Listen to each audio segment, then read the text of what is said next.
Donc tout va très bien Monsieur Matisse, qui est donc le dernier triptyque de notre programme d'exposition autour du 150e anniversaire de la naissance de Matisse, puisque l'idée était la filiation avec la créativité demande du courage, où les étudiants des écoles d'art de la région des Hauts-de-France questionnaient le travail de Matisse. On a eu Devenir Matisse, à la fois élèves et professeurs, et les artistes contemporains questionnant Matisse, donc Ben, qui est très connu avec ses phrases blanches sur fond noir, et qui vient donc questionner également l'œuvre de Matisse avec les Matisse du pauvre, Il y a trop d'art, et comment Matisse, des années 60 à aujourd'hui, intervient régulièrement dans l'œuvre de Ben d'une manière très humoristique et sympathique. Donc Marco Del Rey, l'exposition lui est dédiée puisqu'il est décédé au mois de novembre dernier et qui a un parcours justement très proche de Matisse, ce piano qui est prêté donc par la Fondation Mag à Saint-Paul-de-Vence, où il va travailler cette ligne continue qui a été travaillée très longtemps par Matisse, le côté décoratif également. Mais l'œuvre de Matisse a un impact très fort dans l'œuvre de Marco Del Rey, notamment sur la question des tissus qui reviennent assez abondamment, même envahissent l'intégralité de la toile, et les couleurs, des couleurs extrêmement vives, chaleureuses, qui viennent donner une densité très forte au tableau de Marco Del Rey.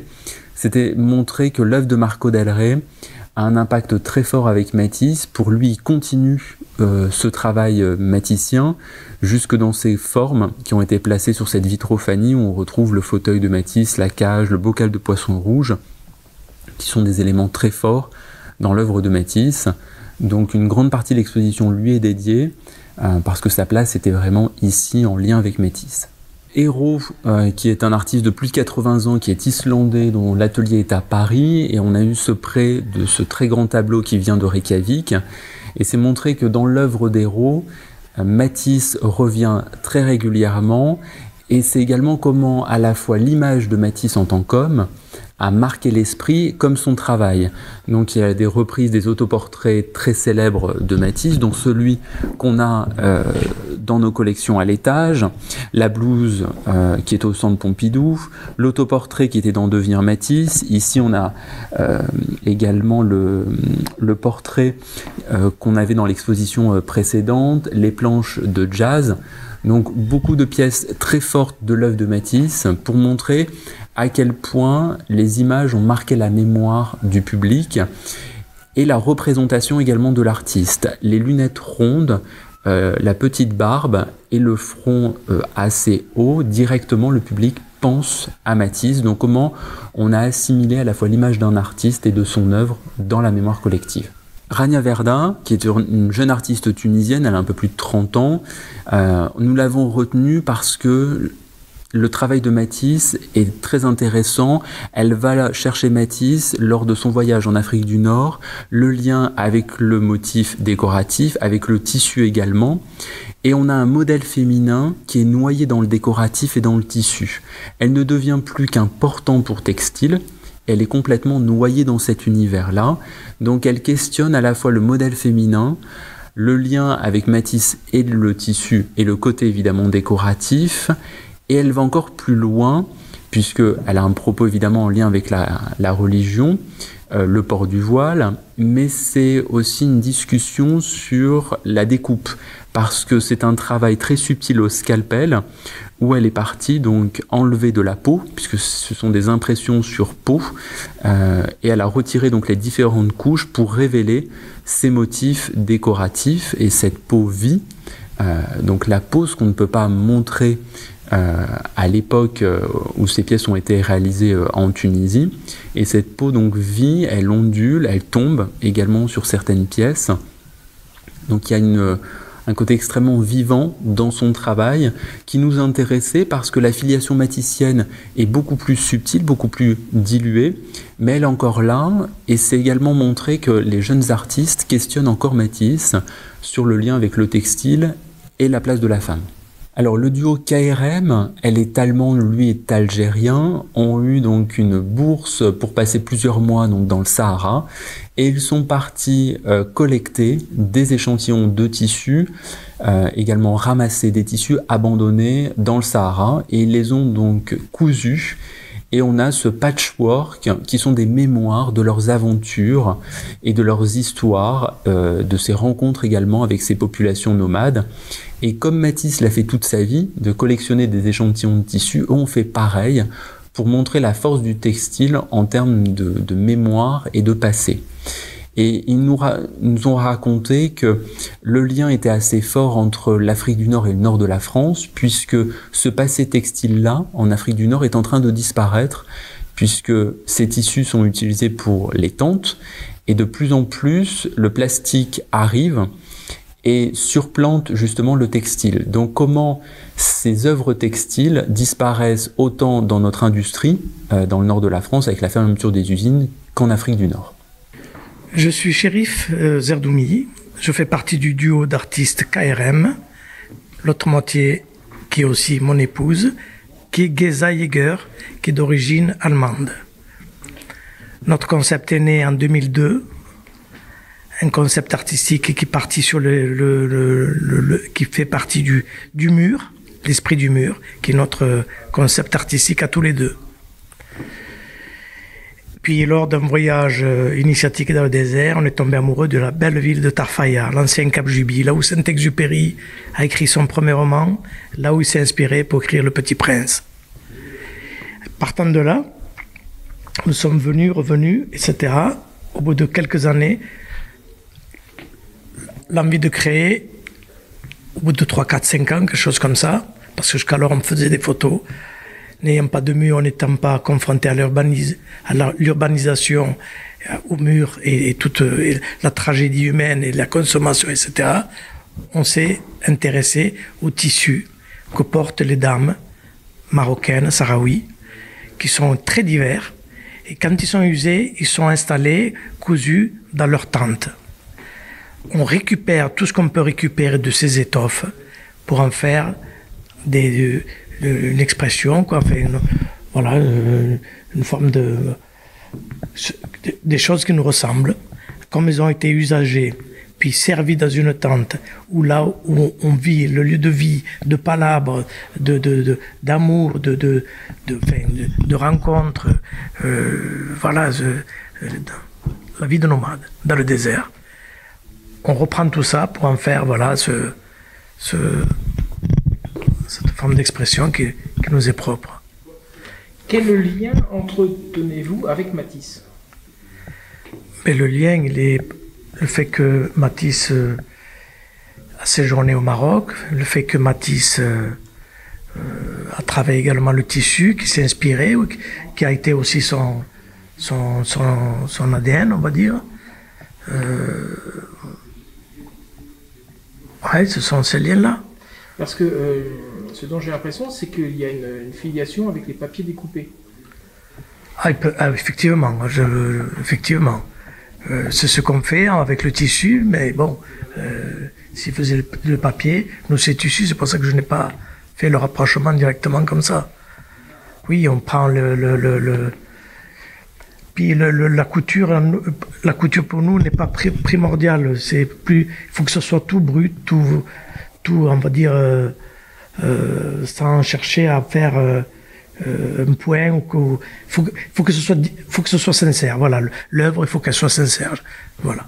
Oui, on fait le plus gros. On va créer une colonne vertébrale et ensuite on va se confronter, comme Geza et moi, on va se confronter. Pour qu'il n'y ait pas on va se confronter pour créer pas quelque chose de raisonné justement. Comme un bœuf, voilà, comme un bœuf en musique, on fait un bœuf avec du tissu. Voilà, ça se rapproche plus du bœuf que voilà. Et elle a tous les droits sur ce que je fais, et moi j'ai tous les droits sur ce qu'elle fait. Ça veut dire qu'elle peut mettre une pièce qui lui plaît dans une composition, moi arriver, la superposer, et etc., etc. Pour rejoindre aussi un peu les affichistes. Il y en a un qui pose une affiche, l'autre qui vient, la pose une, l'autre, etc., etc. C'est dans cette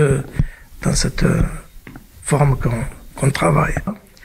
Quand on a acheté à Tarfaya, toutes les maisons, elles étaient sur du sable. Et c'est une ville qui s'est faite, qui s'est mise en construction avec un port qui en construction avec un bateau qui risque de faire, qui est pas encore en activité, mais qui va faire les îles Tafaya. Alors c'est une ville qui est en train de monter, et voilà. Et Geza a documenté l'évolution. Quand on a acheté, il y avait 50 ânes qui faisaient le quotidien, et maintenant c'est des triporteurs. La société, elle arrive, la civilisation, la consommation est en train d'arriver. Elle a fait un travail humaniste. Elle est rentrée dans le. On aime beaucoup cette ville. On aime beaucoup les gens qui sont là. Et voilà. Et Geza, tous les ans faisait cadeau d'une photo de 20-30, ce qui lui permet maintenant de rentrer partout, et beaucoup de personnes veulent être photographiées par Geza. Et de mon côté, moi, je fais des travaux sur. J'ai fait un travail sur des pierres qui ont une figuration, et j'ai appelé ça les oubliés de la mer. Ce sont des espèces de cris à la Munch, de pierres qu'on trouve en bord d'océan. Ensuite, j'ai fait un travail de baraques en bois qui sont recouvertes de tissus. Je fais notre travail, alors que Geza, elle est dans le côté humaniste, documentation. Mais les photos ont été sélectionnées par rapport aux femmes, parce que le tissu, là, ce sont les femmes qui les portent. Donc, on a voulu montrer, pour qu'il y ait une meilleure compréhension, l'habit traditionnel sahraoui. Donc le visiteur peut également venir dans le parc, puisqu'il y a 6 photos de KRM à découvrir, les sculptures de Frédéric Bouffando. Et on comprend davantage l'œuvre textile qui est présentée à l'intérieur, avec ces justement tissus que KRM ont récupérés au sein de tentes, de tissus également abandonnés. Donc dans cet univers assez riche en termes de textile, mais également les prélèvements. Donc avec cette belle photo où on voit Geza et ses ciseaux en train de prendre des échantillons de tissu pour les futures pièces. Donc ce rapport justement au tissu, aux ciseaux, donc on retrouve l'œuvre de Matisse également à travers leur travail, et c'était une filiation qu'on trouvait intéressante et que le public peut découvrir donc au sein du parc.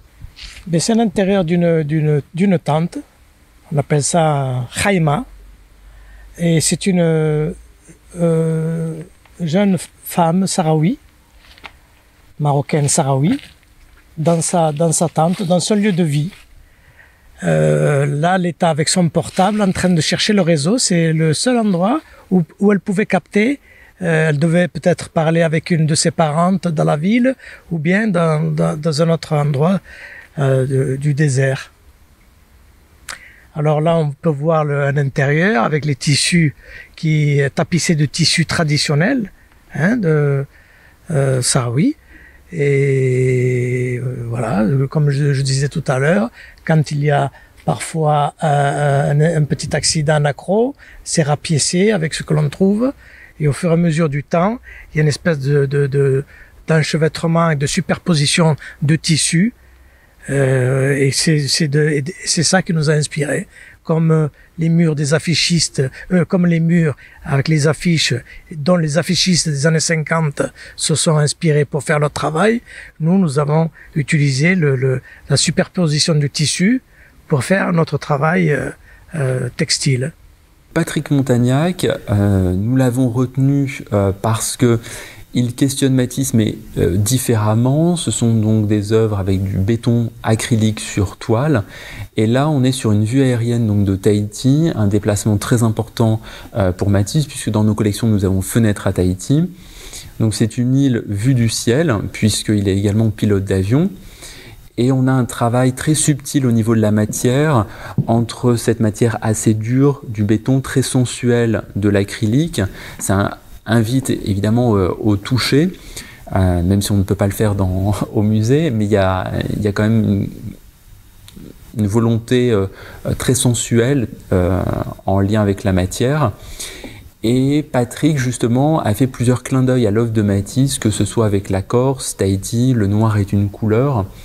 Donc des tableaux qui ont été réalisés pour l'exposition et même beaucoup plus loin, pour ces murs bien précis de l'exposition, puisque Patrick est venu à plusieurs reprises pour penser les toiles dans cet espace d'exposition qui a été réaménagé par rapport à l'exposition actuelle. C'est la force de notre espace temporaire, c'est qu'on peut l'adapter pour chaque exposition d'une manière différente et ainsi adapter les cloisons aux artistes et à leur travail. Mon nom est Patrick Montagnac, je suis un artiste peintre, je travaille dans le sud de la France, à Montélimar, et j'ai eu la chance et le privilège d'être sélectionné parmi les 8 artistes qui sont venus réinterpréter l'œuvre de Matisse pour les 150 ans de sa naissance. Alors, donc l'histoire a commencé comme ça. En fait, j'ai été observé par la direction du musée qui a vu que je travaillais le thème de l'arbre depuis plusieurs années. Je travaillais le thème de la Corse, je travaillais le noir, voilà. Et ce sont des thèmes qui font sens avec Matisse. Donc j'ai été invité à proposer quelque chose pour interpréter l'œuvre de Matisse. L'histoire a donc commencé à la mi-avril 2019 où je suis venu prendre connaissance je dirais, des lieux et de la salle d'exposition qui allait m'être dédiée. Et je suis arrivé dans cette salle qui est vraiment immense. Alors pour moi c'était une claque quand même parce que la toile à l'époque la plus importante que j'avais faite était une toile de 2 par 3. Et dans cette salle, elle aurait été totalement ridicule. Ce format aurait été ridicule. Mettre plusieurs toiles, multiplier le nombre d'œuvres, ça aurait été apporter de la confusion.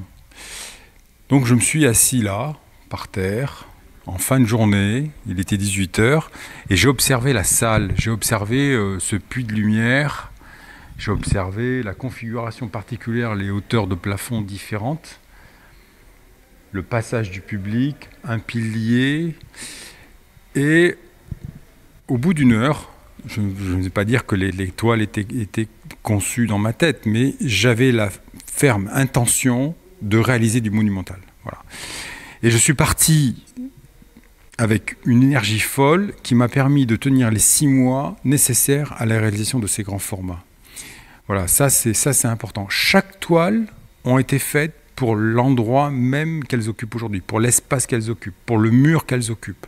Chaque toile a son histoire pour cet espace. Voilà. Donc, ces 4 toiles ont été réalisées spécialement pour cette exposition en hommage à Matisse. Voilà.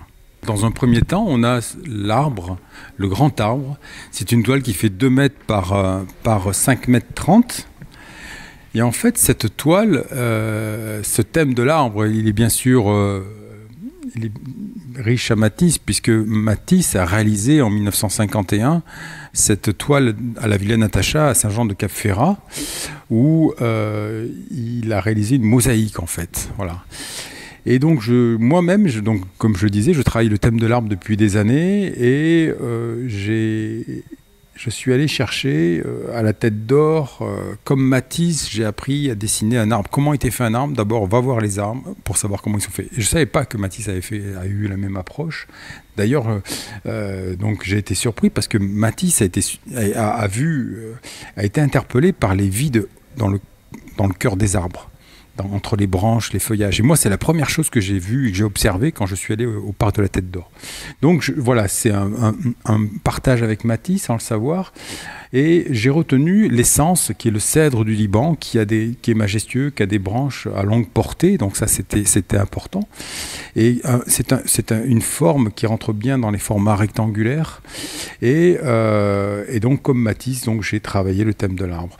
Et j'ai repris donc l'installation en angle de la toile, parce que Matisse avait fait cette mosaïque en angle et que je trouve très contemporaine, cette installation, comme si la toile venait embrasser, entourer le visiteur. Également, la palette blanche qui est importante sur ma peinture.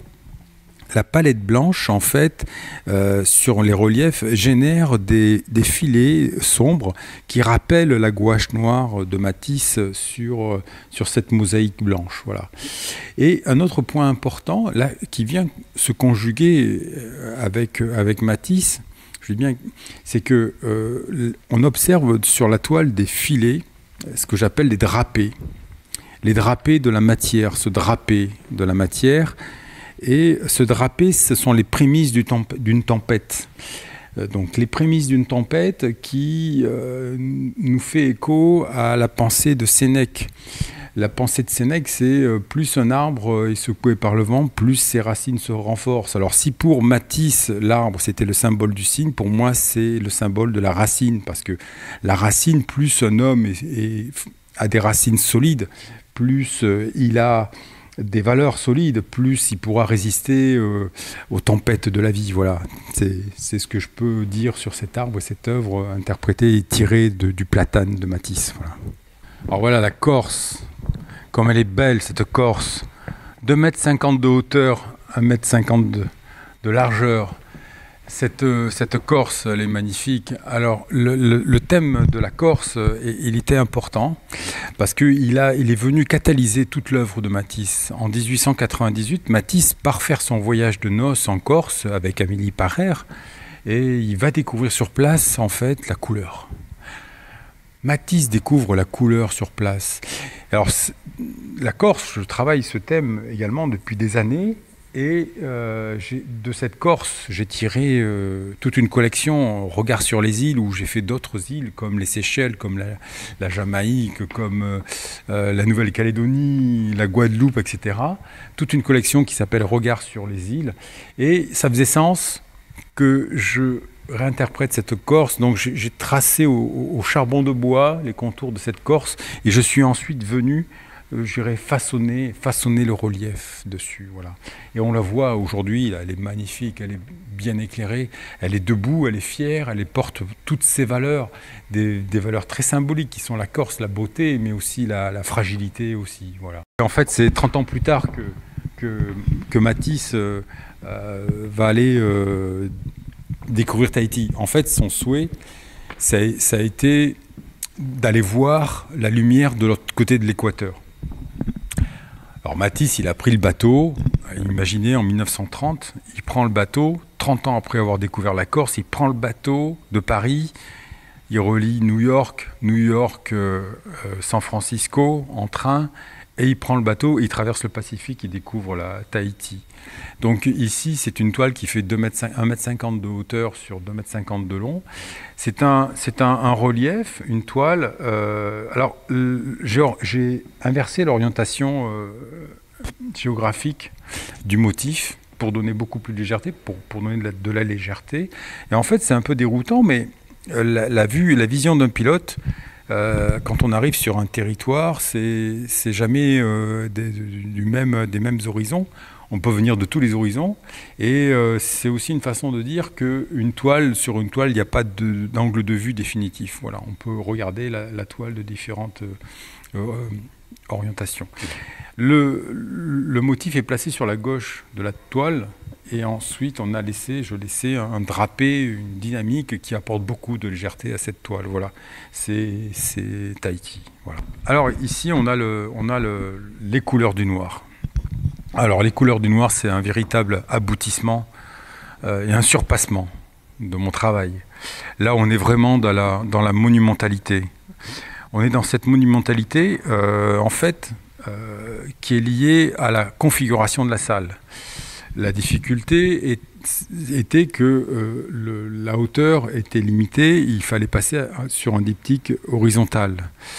Et jusqu'à maintenant, je travaillais des diptyques verticaux qui sont beaucoup plus faciles à travailler en termes de dynamique.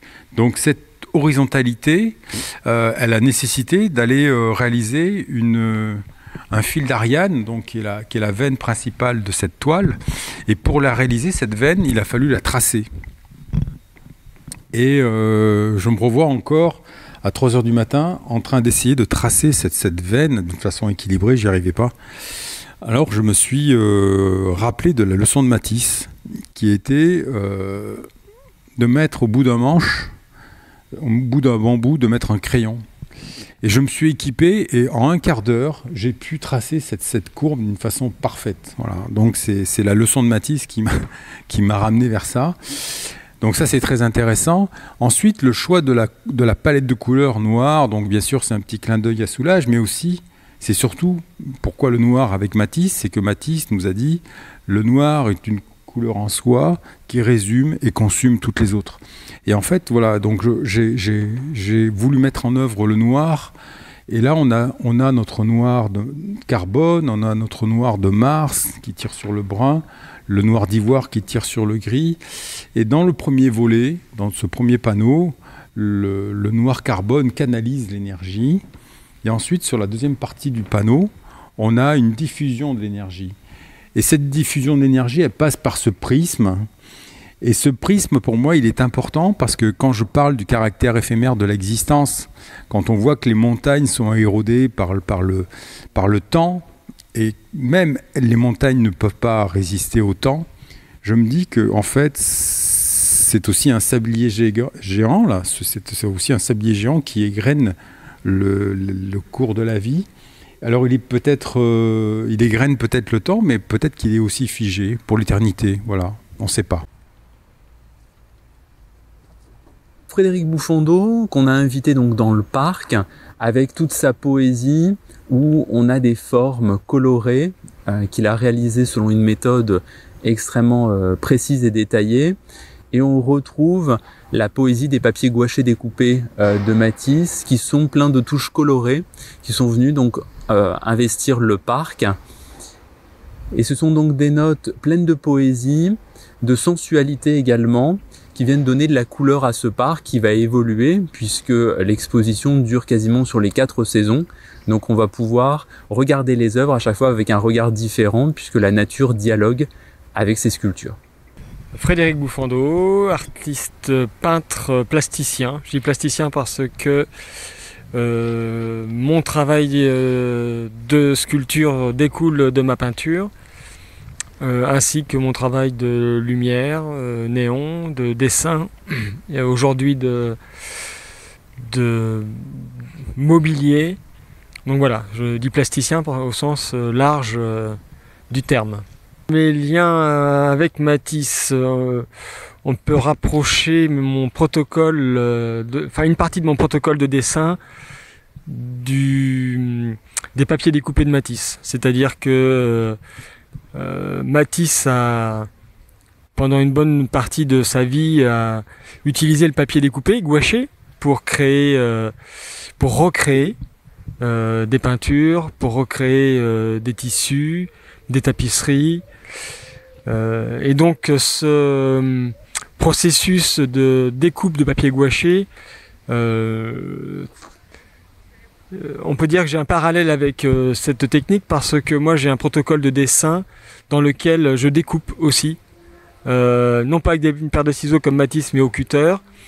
Je découpe des formes, c'est-à-dire que je dessine d'abord, j'ai un protocole de dessin sur un papier raisin avec une matrice, et cette série de dessins est ensuite découpée au cutter. Je soustrais de ces dessins tout ce qui ne m'intéresse pas dans le papier, donc reste une forme par dessin. Et aujourd'hui, ça fait une quinzaine d'années que j'ai commencé ce processus, et donc j'en suis à 600 et quelques dessins, plus de 600 dessins. Et la différence qu'il y a entre, si je puis dire, entre Matisse et moi, c'est que Matisse dessinait avec ses ciseaux dans le papier, alors que moi j'ai déjà un dessin établi au crayon dans lequel je viens découper. Voilà, c'est là des grandes différences dans le processus en tous les cas. Et donc ces dessins, cette série de dessins donne naissance soit à des peintures, soit à des volumes, comme on peut le voir au musée Matisse en ce moment. Des volumes plans, bas-relief, ou des volumes en 3 dimensions, qui sont des papiers découpés puis pliés, qui deviennent des feuilles d'aluminium découpées puis pliées, et ensuite peintes.